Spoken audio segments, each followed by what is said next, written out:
he felt like he was a better being, right? Even this dynamic of he's going to be the king of hell. There's no kings in hell doing insane things, black magic things. Supposedly it was actually her and Hillary Clinton. That's the level of demonic energy that is in these Epstein files. أعوذ بالله من الشيطان الرجيم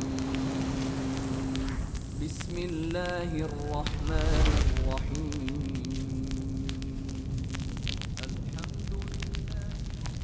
If you're combing through these files and then, watching the interview with Steve Bannon. I would say everyone said, I want the money for my children. Did they know where the money came from?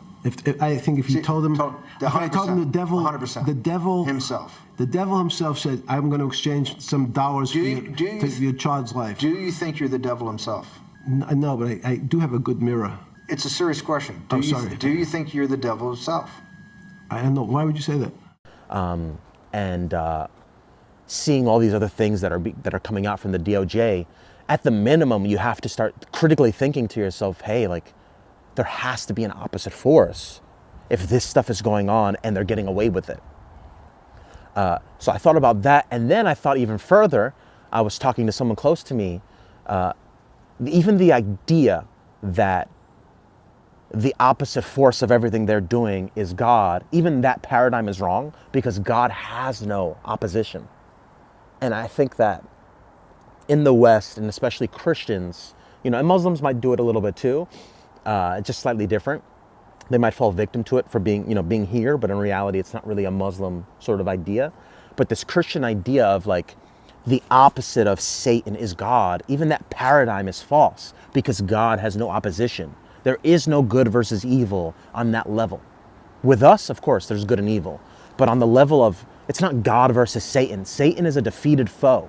It's just God. The paradigm, there is no opposite. There is no equal. There is no parallel. It's just Allah. That's it. It's just one. Everything else comes underneath him, So Satan, Shaytan, is not the opposition to Allah, to God. That makes no sense. That's actually retarded. So in this discussion I was having, in this sort of like thought experiment, or just these ideas that we were speaking about, the only reason Satan has any sort of power is because of us.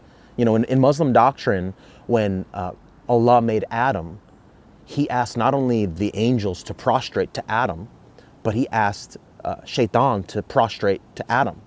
And in Muslim doctrine, Shaytan, his name is Iblis with a B.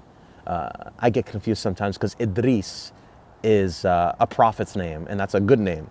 So Iblis with a B, that's Satan, that's Shaytan, or some people call him Lucifer. So Iblis, Satan, Shaytan, he was asked to also prostrate to Adam as a test, of course, but also to showcase, no, Adam is the superior being. And Satan refused.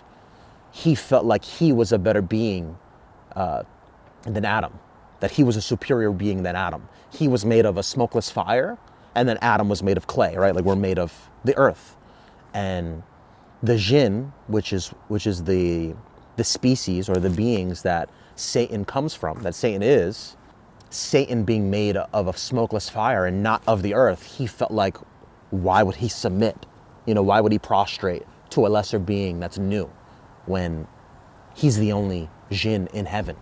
So if he was asked to prostrate to us, meaning Adam, and then he was cast out of heaven for not doing so, then not only is he a defeated foe, but we're above him. We give him the power, much like Adam and Eve gave him the power, right? They succumbed to his whispers, to eat in the Garden of Eden, which we believe to a certain degree as well. But because we're not actually misogynists, right? We actually are the first feminists as Muslims and as the Quran. We don't blame Eve for that. It was both of them. Both of them succumbed. Succumbed? That's not a word, right? Both of them were tricked by the devil. Both of them were tricked by Satan. It wasn't Eve. So we don't believe that. We don't believe that at all. In Islam, in Arabic, it would be Hawa. I don't know how to say that properly. Hawa is Eve, and Adam is Adam. I don't know how to say that. Adam. It's spelled the same. But yeah. So if at the inception of human beings being created, if Satan was asked to prostrate to us, and then he was kicked out of heaven for not doing so, that tells you that we're above him. He has no power. He has no power. He's not equal to God. He's not an opposite force. He's not in opposition to Allah. He's beneath him. And he's beneath us. Because if he wasn't beneath us, he wouldn't have to prostrate to us. So all of the fear we have towards Satan and towards his demons, you know, all of any even sort of like thinking about him in a negative way, in an angry way, all that does is empower them. But that power comes from us. He doesn't have his own power, right? Even this dynamic of he's going to be the king of hell. There's no kings in hell. He's going to be burning in hell with the rest of, I was going to say the rest of you. I didn't mean that. He's going to be burning in hell with the rest of the hell dwellers, the people who are also in hell. He's not going to rule over them in hell. There's no ruler in hell. God rules everything. So this whole dynamic of like Satan's going to have a throne in hell, and that is, you know, down here, and then Allah has a throne above heaven, and like this is the duality. No. There's none of that. There's just one throne. That's it. There's just one throne. And Satan submits his will to Allah the same way all of us do. And I think that's such a huge paradigm shift that we need to have in Islam as Muslims, and also as Christians and any sect of Christianity. Because in your doctrine, it's the same thing. He's not, you know, obviously you guys believe he's an angel. We don't believe he's an angel. We believe he has free will, and we believe that he's just a separate being called a jinn. You know, we believe that angels don't have free will. So the idea that he betrayed Allah or was able to misguide Adam and Eve, like angels can't do that. Angels have no free will. They submit to Allah the same way any other species would, except for jinn and then humans. We're the only ones with free will, according to our doctrine. So yeah, I just after seeing a lot of these Epstein files and just talking about them with my people, this whole idea of just like, yeah, there's no good versus evil. You know, it's just like truth versus fiction, truth versus false. You know, that's all it is. Allah has no equals. Allah is not in opposition to Satan. Shaytan, only is allowed to exist because of Allah. He was cast out of heaven, and he was told he was going to have a miserable death and join the rest of the sinners in hell. But all he pleaded for was to basically extend his life so that he's still going to hell, and he knows he's going to hell, but his life was extended to manipulate us as humans, because Adam and Eve were also cast out of heaven, and now this dunya, right, this earth, this plane is a plane of tests, right, of desire, of fighting that desire. And Shaytan, which is singular person, but then the jinn, which is a species, they're in our ears, looking to misguide, you know, and not all of them. You know, there are some that are supposed to be Muslim and good. You know, it's a whole other species. We could get into that in another video. They're just in a different dimension, right? They're like here, you know, like we can't see them because they're right here. They're just in another dimension, another plane, but they're on Earth. And Shaytan, Satan, his purpose is to just misguide. But the only way he misguides is through our power, because he has no power. You know, he has no magic. There's no miracles. He has nothing. He has nothing. He's already a defeated foe. And, you know, unfortunately, subscribers to the Talmud work hand in hand with those beings. And that's littered throughout the files, which I'm looking forward to look more into so I can have more topics within that to discuss with you guys. But I think it's just important to, you know, reframe your paradigm in regards to that, and then reframe your paradigm in regards to Islam being incompatible with the West. When my elites, your politicians aren't Muslim, are all littered throughout these files doing insane things, black magic things, human sacrifice, child sacrifice, and somehow Islam isn't compatible with the West? Honestly, you're right, because Islam would never do this. Islam is incompatible with the West because the West not only tolerates this, but glorifies this, allows for this to coexist within the same world, within the same frame. So you're right, Islam isn't compatible with any of this. Islam is not compatible with LGBTQ, which America loves. Islam is not compatible with liberalism, with secularism, with pornography, with gambling, with interest, with alcohol, with drugs. You're right. Islam is not compatible with any of that stuff. So the idea that Islam isn't compatible, but then Islam is taking over the West, no. Islam is here because the West has destroyed the Middle East. Once the Middle East is back up and running, Islam will remove itself, because why would we want to be here? Why would we want to be here to take over a culture that allows for these things to thrive, which is all antithetical to Muslim doctrine and the Muslim faith? It doesn't make any sense. So yeah, that is, those are my thoughts.